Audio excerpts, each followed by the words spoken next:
Sun டிவியில் வந்த ஒரு இன்டர்வியூவால் தனக்கு நிறைய கெட்ட பேர் ஏற்பட்டதை ஆக்ட்ரஸ் சுகன்யா ஒரு வழக்கு தொடர்ந்து இருந்தாங்க. இந்த வழக்கில் சன் டிவிக்கு விதிக்கப்பட்ட 10 லட்ச ரூபாய் அபராதத்தை சென்னை உயர்நீதிமன்றம் உறுதிப்படுத்தியிருக்காங்க. வீரப்பன் பேசின தப்பான விஷயங்களை நீக்கிறதுக்கு அதிகாரம் இருந்தும் சன் டிவி அதை செய்யாம அப்படியே டெலிகாஸ்ட் பண்ணது தப்பு அப்படின்னு நீதிமன்றம் சொல்லியிருக்காங்க. இந்த வழக்கு 2015 சென்னை சிவில் நீதிமன்றத்தில் சுகன்யாவுக்கு ஆதரவாக தீர்ப்பு வந்திருந்துச்சு. ஆனா அதை எதிர்த்து சன் டிவி மேல்முறையீடு பண்ணியிருந்தாங்க.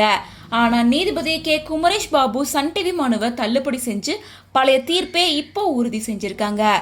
சுகன்யாவுக்கு சொசைட்டில நல்ல பேர் இருந்தது உண்மைதான் அப்படிங்கறத நீதிமன்றமே அக்செப்ட் பண்ணியிருக்காங்க. அது மட்டும் இல்லாம ஒரு நிகழ்ச்சியில இருக்க சில சீன்ஸை எடிட் பண்ணவோ சேஞ்ச் பண்ணவோ சன் டிவிக்கு முழு உரிமை இருக்கு. அப்படி இருக்கும் போது வீரப்பன் சொன்ன விஷயங்களை உண்மையா அப்படின்னு சன் டிவி சரி பார்த்துருக்கணும்.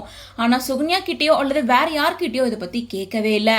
மேலும் சன் டிவி தவறுக்காக வருத்தம் சொல்ல சொந்த சேனல்ல கூட விளம்பரம் போடாம ஒரு சின்ன ஒரு நியூஸ் நாளிதழில் மட்டுமே விளம்பரமா வெளியிட்டாங்க. தப்ப டிவியில பார்த்துட்டு வருத்தத்தை மட்டும் பேப்பர்ல போட்டது சன் டிவியோட தவறான உள்நோக்கத்தை காட்டுது அப்படின்னு நீதிமன்றம் வான் பண்ணி இப்போ இந்த முடிவை வெளியிட்டிருக்காங்க. மேலும் இந்த பிரச்சனை 1996 ஏப்ரல் 17 சன் டிவியில ஒளிபரப்பான நேருக்கு நேர் அப்படின்ற நிகழ்ச்சியில ஸ்டார்ட் ஆச்சு. நக்கீரன் கோபால் தான் வீரப்பனை இன்டர்வியூ எடுத்திருந்தாரு. அதுல முன்னாள் பிரதமரோட மகனான சுகன்யாவுக்கு கள்ள தொடர்பு இருந்ததாகவும் வீரப்பன் முற்றிலும் பொய்யான குற்றச்சாட்டுக்களை சொல்லியிருக்காரு. இதனால தனக்கு சினிமா வாய்ப்புகள் போயிருக்கு, மன உளைச்சல் ஏற்பட்டிருக்கு அப்படின்னு சுகன்யா சொல்லியிருக்காங்க.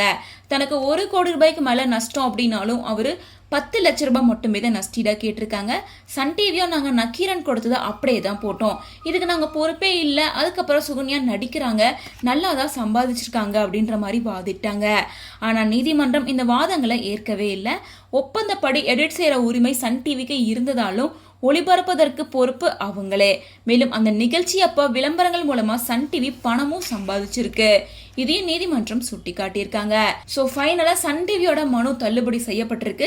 சுகன்யாவுக்கு 10 லட்ச ரூபாய் பணம் வழங்க வேண்டும், அந்த வீடியோவை இனிமே எப்பவுமே போஸ்ட் பண்ணக்கூடாது அப்படின்னு சொல்லிட்டு நீதிமன்றம் தீர்ப்பளிச்சிருக்காங்க. ஸோ சுகன்யாவோட பல வருஷம் போராட்டம் இன்னைக்கு அவங்களுக்கு சாதகமாக நடந்து முடிஞ்சிருக்கு.